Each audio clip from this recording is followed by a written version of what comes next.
made some resolutions and we want to share it with you. We got hot topics. We're going to discuss politics, entertainment, relationships, what's going on in the 757 and beyond. I am the fabulous Cimarron, your host, and I have some awesome ladies with me today. I'm going to let Miss Seven introduce herself first. Go ahead and let the people know. Hi, I'm Seven Pierce. I am very happy to be here, being a part of the family.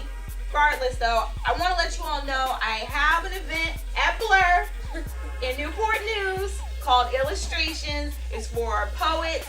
It's open mic specifically for poets. We play real hip hop all night. We even pass a little free hors d'oeuvres. Come on out. But it's for the spoken word artists. So come out every Tuesday at Blur, 7 to 10. And guess what? It's free. Come on out. And I must say that you've been doing this for a minute. I love the atmosphere of Blur. It is very more upscale and diverse, so this is not calling all hood rats, okay? Stay home.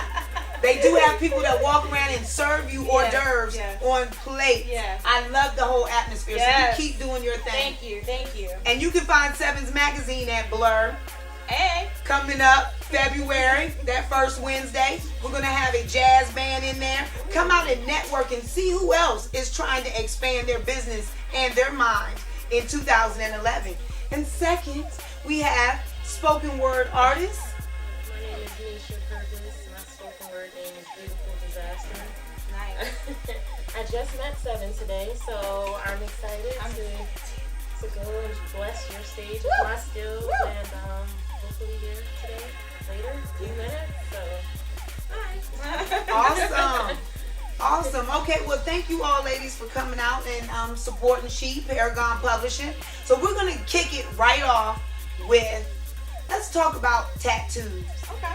Tattoos are something that are permanent, and if they're making a statement.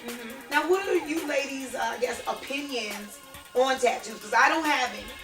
So I would like, because Gucci Mane recently went and had half of his face permanently tattooed with the ice cream cone. Yeah. I'm trying to, would that be a man you're attracted to? No. Absolutely. No, not at all. Not at all. I think it's sheer ignorance. I really do. Because after Gucci Mane's career, in which we all know will happen probably very soon, what is he going to do?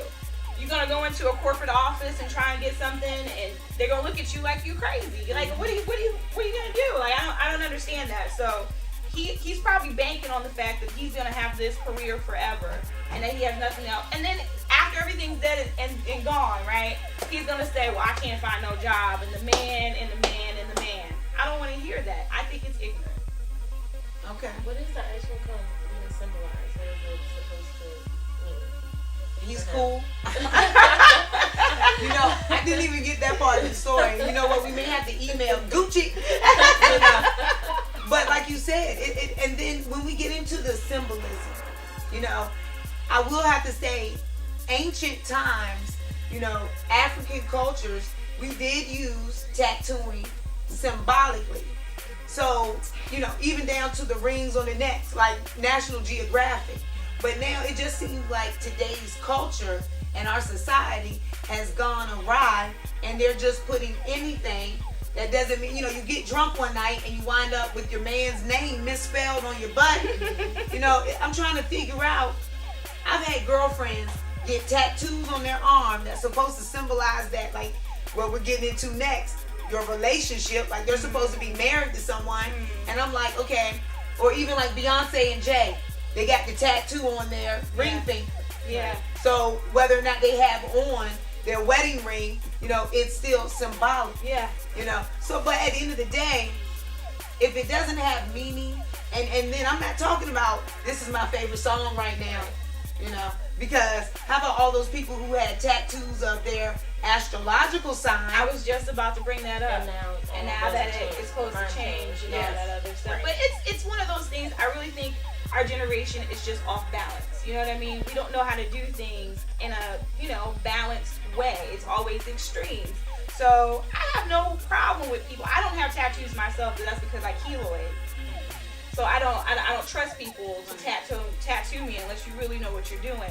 So I don't really think there's anything wrong with it. But when you go to the point where you're a grown man and you're putting an ice cream Like, is that really cool? Is that really what you think is cool? Like, I don't. You don't have anything else to do with your money? Like, seriously. Yeah. I think it matters if it's done tastefully and where it is. I have 3 tattoos. Okay. And to me, mine means something. Like I have on my foot, I have poet with a quill pen. And you know, I'm a writer, I'm a poet, so to me that means something. But I've seen girls with a strawberry with juicy, with drips coming down here, and it's like when you're 80, is it how juicy is it?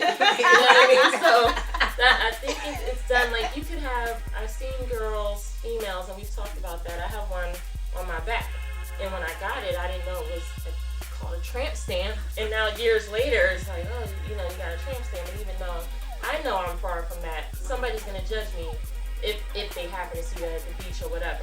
So I just think it needs to be done tastefully, it needs to mean something. You can't just ice cream cones or like guns or teardrops or Rottweilers, like I don't know, like it's just, to me it has to mean something to you, and you have to think about, can I get a job with this tattoo tomorrow? So that's how I see it.